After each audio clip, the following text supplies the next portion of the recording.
بصوا يا جماعة، النهاردة الساعة 7:10. أنا صاحية من الساعة 6:30. امبارح يوم كان بشع بكل المقاييس. مش عارفة ليه كان بشع. أنا اللي بشعت عشان قعدت اتمرقع الصبح، فاليوم معظمه ضاع. مذاكرتش غير ساعتين الصبح، وبعدين جيت في العصر كده نزلت عملت تحاليل، وكانوا بيعملوا كحك العيد تحت عند خالته، فكنت طالعة نازلة طالعة. فطبعا ضيعت يوم. مش ضيعت يوم، يعني ذاكرنا فيه 5 ساعات بس. يعني ساعة، 2، 3، 4، 5. احنا فاضل لنا قد ايه بقى؟ مش عارفة الليلة دي كلها تخلص في يومين ازاي. فالنهاردة محتاجة اشد جدا، وبكرة محتاجة اشد اكتر، ومحتاجة اشد الباقي بقى، مش عشان اتحدى، عشان ثانوية عامة. فهكتب دلوقتي التودو ليست ونشوف بقى نخلص الموضوع ده كله ازاي. بصوا يا جماعة، انا مراكمة. انا النهاردة اكتشفت ان مراكمة 4 حصص. بأمانة مش هعرف. فمش عارفة هنعمل ايه بقى في حوار الكيمياء ده. بصوا قد ايه محتاجين نخلص ده كله النهاردة. ولو قدرت اضيف يعني نضيف، يعني مش أي مشكلة يعني. نخلص دول الاول. دي محاضرة البنزين، واجيبها كبير قوي، واجيبها مقسومة على محاضرتين، 50 و50 و15 و15 و12 و12. احسبوهم انتوا بقى. والمحاضرة اللي قبلها لسه مخلصتهاش، اللي هي الالقينات. شفتوا المصيبة؟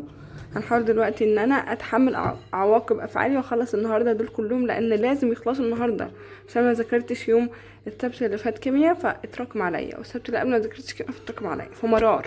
فدلوقتي يا جماعه الساعه 9:15 تقريبا، ما ذاكرتش غير شويه صغيرين.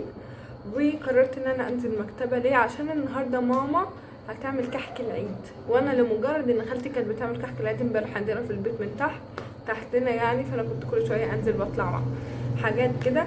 فقررت بما ان هم هيعملوا بره، وانا كده كده طول ما انا قاعده في البيت مش عارفه اذاكر منهم، والدوشه والشارع وكله ده. فقررت ان انا انزل اذاكر في المكتبه. هنزل لوحدي، ودي حاجه مخوفاني. انا بترعب اني انزل لوحدي، بس هحاول اعملها النهارده. فهقول لكم هاخد ايه معايا. انا واخده البيت كله تقريبا. بصوا، الكشكول ده لوحده قد كده عشان هذاكر كيمياء. ده كشكول كيمياء. هاخد مذكرات الكيمياء العضويه، دول العضويه بس، عشان عندي كتير قوي عضويه محتاج يخلص. فانا هاخد برضو البتاعه دي اسمها ايه، السناده دي، واخده فيها ورق ابيض كتير عشان انا بذاكر في الورق الابيض. وتحت ده ورق انا كاتبه فيه حاجات في الكيمياء فبعوزه. هاخد كمان المقلمه، فيها ايه يا ترى؟ يعني هي انا قافلاها بالعافيه اصلا، وفيها حاجات بره كمان. بصوا، في آلة مش عارفه ليه بنستخدمها في الكيمياء، وفي قلم رصاص، وقلم جاف، وسنون، ومسطره، و3 هايلايتر لاني بلخص بهايلايتر. واخده ال3 الوان دول، اصفر ودول. تمام. بس اخد كمان التودو ليست دي اللي انا كاتبه فيها حياتي. يعني بصوا يا جماعه، بصوا، ده لو في صغير نفسه مش هيخلصها النهارده يعني، بس انا هخلصها. وهاخد الكراسه دي، كراسه الاخطاء، حتى فيها عربي وكيمياء وانجليش. مش عارفه اخدها ولا لا عشان شنطه تقيله. وطبعا واخده المحفظه وبس، والتابلت والتابلت والشحن. ممكن اسيب دي بصراحه، وهاخد الشاحن والتابلت والموبايل بس. تمام.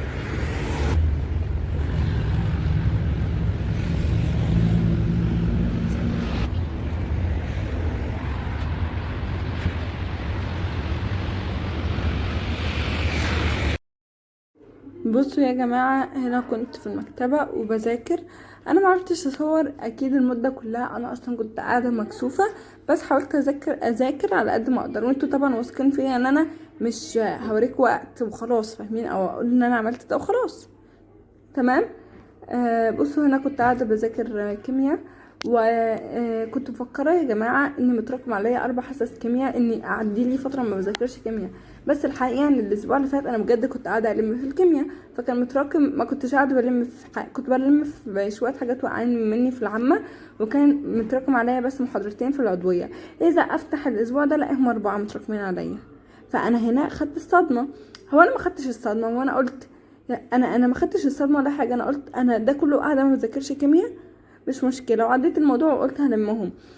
اذا اكتشف النهارده في الدرس ان المستر، البنات قالوا قدامي يعني كده ان المستر يا جماعه نزل محاضرتين او 3 الاسبوع ده، وانا عرفت ليه بقى راكمت. يعني انا بجد هنا اللي اخدت الصدمه جدا، واللي هو انا مراكمه كيمياء عشان المستر نزل في الاسبوع ده اكتر من العادي. فانا مستغربه الحقيقه ليه المستر نزل في الاسبوع ده اكتر من العادي، رغم ان هو ما اداناش في اجازه نص سنه غير اسبوع، وما اداناش اجازات عيد ولا ادانا اي حاجه. ده حتى في الاسبوع العيد نزل فيه اكتر من الطبيعي. فلو اي حد يعرف المستر بينزل امتى محاضرات الكيمياء عشان اعرف دنيتي رايحه فين وجايه منين، عشان بجد انا خدت صدمه من المراكمه ده كله. فعلا المتراكم كبير قوي خصوصا في الكيمياء، والمستر بينزل فيديوهات كتير جدا وبيجيب من يمين وشمال وفوق وتحت، واحنا المفروض نذاكر كله ده.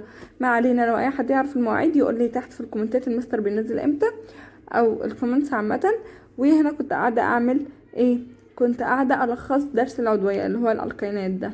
انا متاخره شويه حلوين يعني ورا، بس اعمل ايه، مش هقول غصب، هو غصب عني ومش غصب عني في نفس الوقت. مش هقول لكم، مش هقعد بقى اقول غصب عني ومش غصب عني، انا الحيوانه وبراكم. ما علينا، هنا بقى كنت خلصت 3 حاجات من المكتوب ورايا في التو ليست، وده كان الملخص اللي انا عاملاه. بصوا كنت هنا بوريكم الاجواء وقد ايه المكان هادي. خلصت تقريبا 3 ساعات ورحت جبت زبادو ميه علشان جعانه وعايزه اشرب ميه. انا اصلا سبت التابلت هناك فخايفه احسن يكون حصل له حاجه.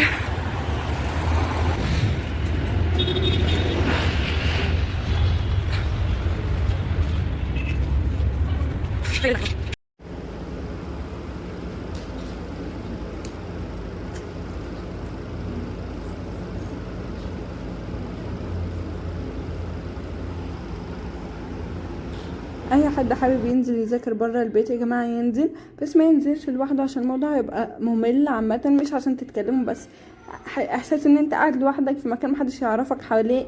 انا بالنسبه لي الموضوع كان شويه مش احسن حاجه. وكمان هناك التكييف مشغلين التكييف، وانا مناعتي ضعيفه حرفيا، كنت بموت. حاجه من الحاجات اللي خلتني بجد اروح التكييف كان مضايقني. انا بكره التكييف او الهواء او اي حاجه بتتعبني او بتتعب جيوب الانفيه ومناخيري. فاخر ما زهقت روحت من كتر بجد ما كنت متضايقه من حوار التكييف. بعد كده هنزل بيه كمامه لو نزلت ده تاني. وكمان لما تنزلوا خدوا ميه معاكم واكل. انا نسيت بقى اخد ميه واكل والكلام ده كله عشان دي كانت اول مره. بعد كده يعني هنتعلم من اخطائنا وناخد معانا ميه واكل. هنا بقى كنت قبل ما امشي على طول كنت قاعده بحل في الواجب بقى، خلصت باقي المحاضره كميه الفيديوهات اللي كانت عليها دي، خلاص بقى قاعده بحل في الواجب. فكنت بحل فيه وخلصته وروحت. ما ذاكرتش غير 4 ساعات و10 دقايق بالظبط في المكتبه، وروحت بيتي كده مكرمه معززه اكمل فيه. بدل ما اروح اذاكر روحت نمت وبعدين قمت يا دوب خلصت باقي الواجب وكده واتخمدت عشان اقوم تاني يوم بقى.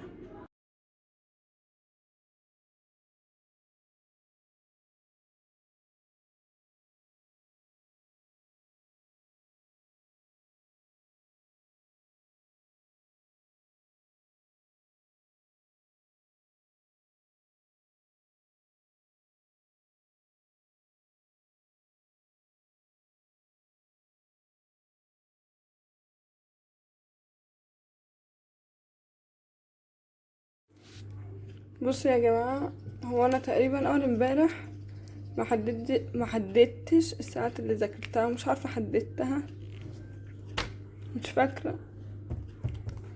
اول يوم كان 8 ساعات، 2 درس وساعة 2 3 4، لا متحددين. امبارح ذاكرت 7 1 2. باين قوي التفاؤل. اصلا النهارده تاني يوم وانا الصبح ساعة 2 3 4 5 6 7. يا حلاوة يا ولا. مش عارفة دول بقى محتاجين نخلصهم على يومين. ليه؟ لان هاخد التحدي على 6 ايام ال7 مش 5. اصلا مستحيل يخلصوا ب5 بالنسبة لي في الفترة دي. فمحتاجين ان احنا نذاكر، مش عارفة ازاي. هنحاول نخلصهم، هنحاول وهنخلصهم.